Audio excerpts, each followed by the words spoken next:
Salut l'équipe, salut la team, bah voilà, victoire 4-1 contre Reims, franchement ça fait plaisir, on les a rincés. Je pense un peu le match galère vu les prestations qu'on a fait contre Chelsea en Champions League et vu qu'on enchaîne les matchs tous les 3 jours. Et quand j'ai vu la compo, je me suis dit, oh, il n'a pas fait tourner, je me suis dit, oh, ça va être un match galère, ça va être un match bizarre. Mais heureusement que non, parce que quoi, Van der Wiel il ouvre le score. Déjà Van der Wiel il avait la patate dès le début, il avait la patate. C'est très rare de voir Van der Wiel faire un match complet comme ça, que ce soit offensivement et défensivement. Il a rapporté un but et une passe décisive, c'est parfait. Je pense que l'affaire Serge Aurier, ça lui a ramené ça lui a fait tut dans la tête, il s'est dit là j'ai un truc à faire, j'ai un truc à prouver, tu vois. Et là je pense qu'il va prendre confiance. Parce que quand il a marqué le but, les joueurs sont venus, j'ai vu sur son visage, tu vois, il faisait un petit peu l'enfant. Ça s'est vu direct que là il commence à capter le délire. Après Zlatan doublé, 2 passes décisives, franchement c'est magnifique, il a des stats de fou, personne pourra critiquer Zlatan, je vous l'ai toujours dit, même si des fois il rend fou, t'as vu Zlatan, des fois il y a des moments où il rendait fou, il perdait trop de ballons, moi ce qui me rend fou sur Zlatan des fois c'est les coups francs, à chaque fois dans le mur, mais à chaque fois je dis quoi, Zlatan, c'est ça qui rend fou, tu vois ses stats, tu dis, hop, mais je veux qu'il fasse pareil en Champions League, franchement c'est avec des champions, là il n'y a plus trop de palpitations, de suspense en Ligue 1, parce qu'on l'a massacré la Ligue 1, je vous l'ai déjà dit, on le regarde dans le rétroviseur, on les voit même plus.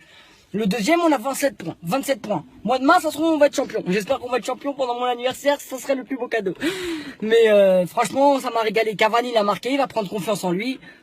Après, on verra, parce que Cavani, personnellement, c'est souvent ça, des fois, et après, tu le vois plus pendant 20 matchs. Là, c'est pour ça, on verra. Mais je suis très content pour lui. Là, il revient, il ferme un petit peu nos gueules, et il remarque un but, parce qu'il pouvait le rater. Hein. Ça serait il y a 2 semaines, il l'aurait raté, ce face-à-face. Ça veut dire que Chelsea, le but contre Chelsea, il l'a fait engranger un petit peu. Après, il y a quoi à parler? Franchement, il y a Sirigu, cette boulette, il y a Trapp sur cette boulette.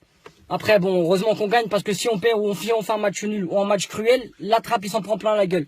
Mais c'est trop, franchement, c'est trop de boulettes tout le temps sur des sorties. Là, il se manque complètement, il met 2 patates à Kurzawa, il est à côté de la balle, il voit rien. Franchement, les yeux fermés, si vous regardez le ralenti, il a les yeux fermés. Il saute les yeux fermés. Ça m'a choqué.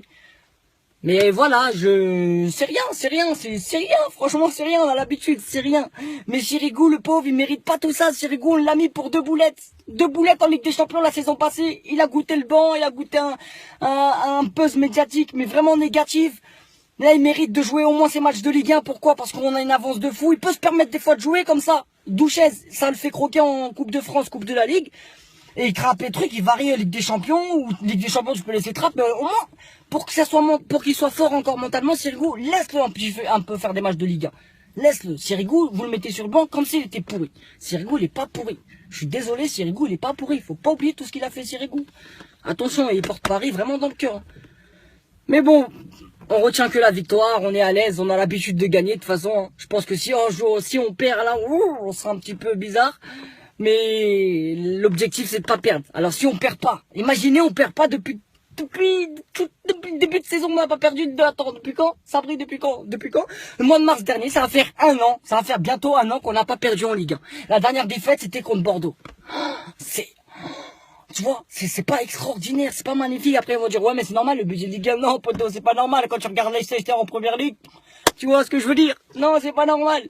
Quand tu vois Angers qui font des massacres en Ligue 1, c'est pas normal aussi, hein. Mais c'est le football, c'est ça le football, c'est le talent, c'est les jambes, c'est pas l'argent qui court sur le terrain. Et ouais. Sur ce, bah bon week-end à vous, hein. Bon samedi soir, bon dimanche pour demain, et on s'attrape contre Lyon dans une semaine. Merci à tous ceux qui soutiennent. Allez, pareil.